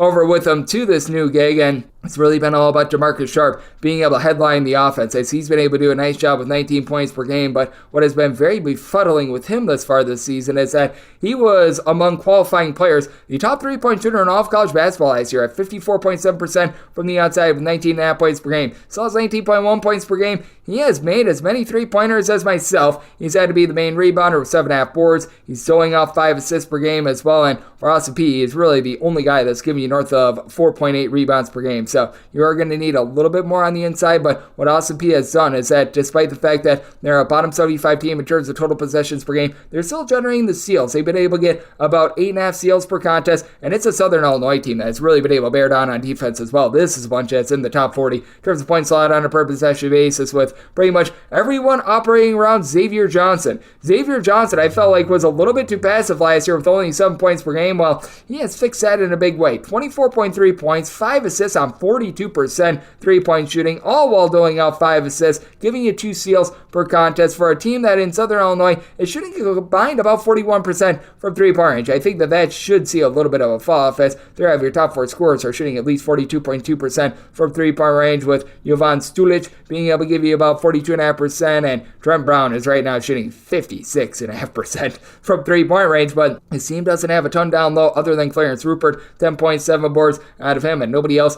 really gives you north of 4 rebounds per game. So the Austin Peay bunch is dealing with some rebounding woes. That Achilles heel, I don't think is going to be unearthed in this spot. I really like what Southern Illinois has been able to do in terms of their defense, but this is a squad that I don't think is going to be able to win by margin too much. They have given up 68 points or fewer in 3 of their last 4 games, but I do think that this is going to be a little bit of a closer game against an Austin Peay team that they themselves given up fewer than 70 points in each of their last 4 games. So I think that you're in for a little bit of a low-scoring slog in this one. Like I said, I think that the 128.5 number is right. We're going to be seeing where this moves in the AM, and I do think that Austin Peay hangs in there. Set them as a 10.5 point underdog, so take the points with Austin Peay, and at a 128 or less, looking at the over 129 or higher to the under. 306-519, 306-520. Northern Iowa is playing against a Prairie View. Prairie View A&M is an underdog of 13 points. Your total on this game, it is between 146 and 146.5, and did set my total 152. Looking at the over with Prairie View playing at a top 15 mark in all of college basketball in terms of total possessions per game. This team has been playing at quite a bit of warp speed, and for this Prairie View team, one of the hallmarks of them is that they're always looking to generate turnovers. They're always looking to sort of push that tempo a little bit as well, and they've been able to do a solid job with that regard, but once again,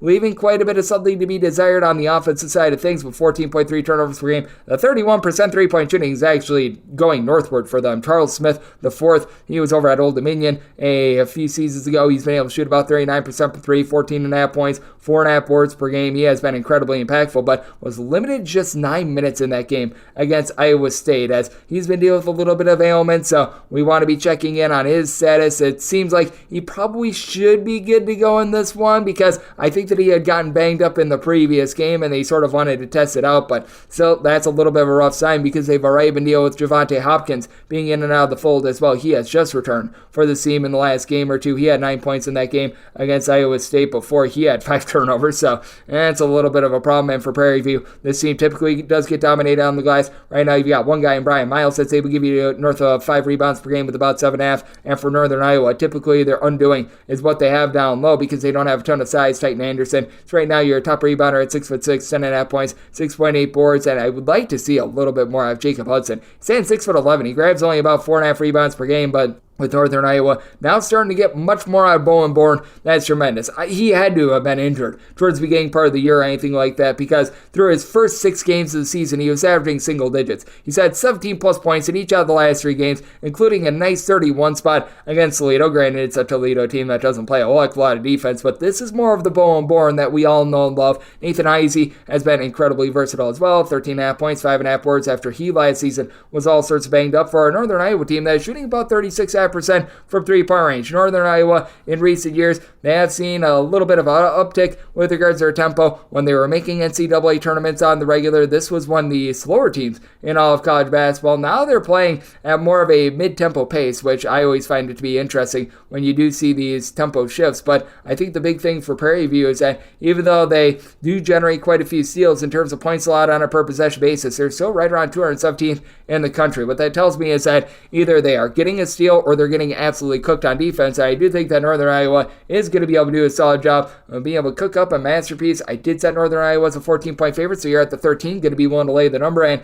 I do think that this is going to be quite a bit of an up and down game. Going to be taking a look at the over, set my total at a 152, and I'm going to be willing to lay the number with Northern Iowa. 306-521, 306-522. Coppin State, it's the road to face off against Georgetown, and Georgetown does find themselves as a favorite of between 19.5 to 21 points. Total on this game is anywhere between 138.5 and 139, and with Coppin State, I did set them as an underdog of 21 points. I am going to be willing to lay it with Georgetown. The biggest issue that you have with Coppin State is that this team just flat out can't score. They've gotten to north of 62 points against one Division I foe all season long, and that's a UMBC team that is just getting absolutely destroyed on the defensive end. And for Georgetown, has it been a rosy and tremendous season for them? No, I do think that there are some good signs, though, that we are seeing under Ed Cooley's regime, and with Ed Cooley, he certainly is an upgrade to what they've had the previous few times. But that said, Jaden Epps, he's able to throw the ball in the basket, give you 19 points per game, shooting 41% from 3-point range for a bunch of Georgetown that you've got a nice trio in Dontrez Styles, Ismail Massoud, along Supreme Cook, that have all been able to do a very solid job on the glass. These 3 guys have been able to combine for in that neighborhood of about 21.5 rebounds per game, so that's something that you do like to see with Styles, shooting about 36.5% from 3-point range. Now, Georgetown, they still have their woes on defense. It's not as bad as it was a season ago. A season ago, this team was well outside the top 250 in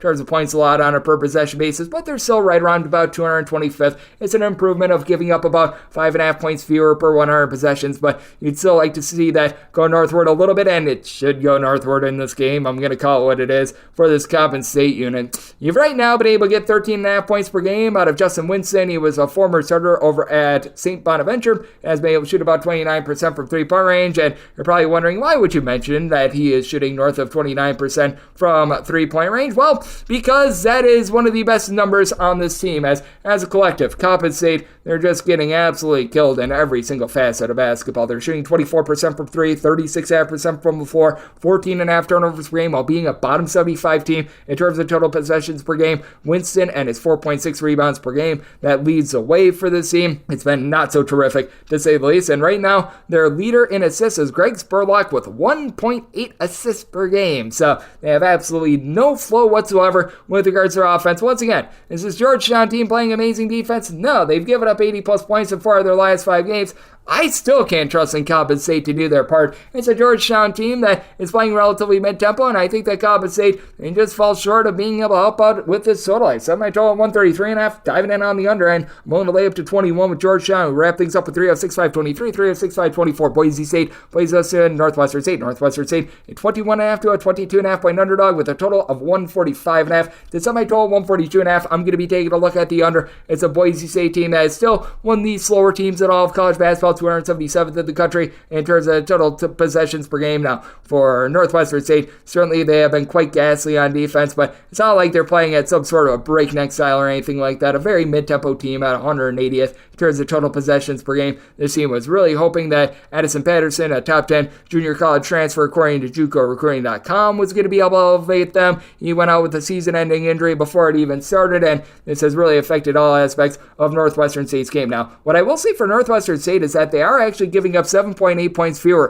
per 100 possessions when they're on the road rather than when they are at home, but having to go to the great state of Idaho, that's going to be taking out quite a bit on them, and it is a Boise State team that certainly has had their hiccups thus far this season. They haven't necessarily lived up to expectations yet, but Chibuzo Agbo, who was a 40% three-point shooter a season ago, is now a 46% three-point shooter thus far this season with 16 points per game. Tyson Dagenhart has certainly been able to do his part, 15 points, stealing it. Half per contest. The biggest thing for this Boise State team is that they just need to find that main point guard. Perhaps they're going to be able to get a little bit more moving forward out of Roddy Anderson, who comes in from UC San Diego, where a season ago he gave the team 13 points, 3.5 assists per contest. But right now you've been able to get about 2.8 assists out of Cam Martin, and he's been your main guy. But for Northwestern State, this entire offense is just leaky to say the least. They turn the ball over 13 times per contest, which it could be worse, but they shoot about 28% from three-point range. They don't have a lot of rhyme or reason with regards to what they all do in terms of the backcourt, as Braylon Bush along with Chase Forte. They've been able to combine for about 5.5 assists per game, 17.5 points between the two of them, but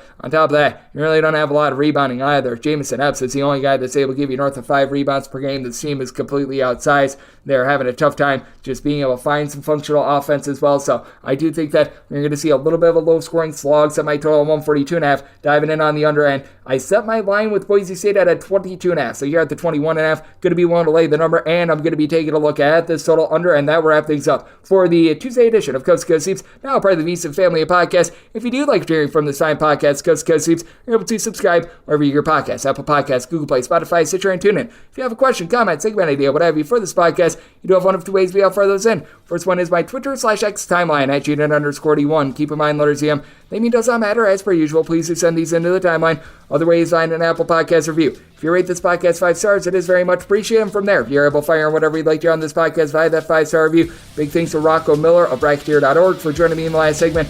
Coming at you guys every single day throughout the college basketball season. And that means I'm coming at you once again tomorrow. Thank you so much for tuning in.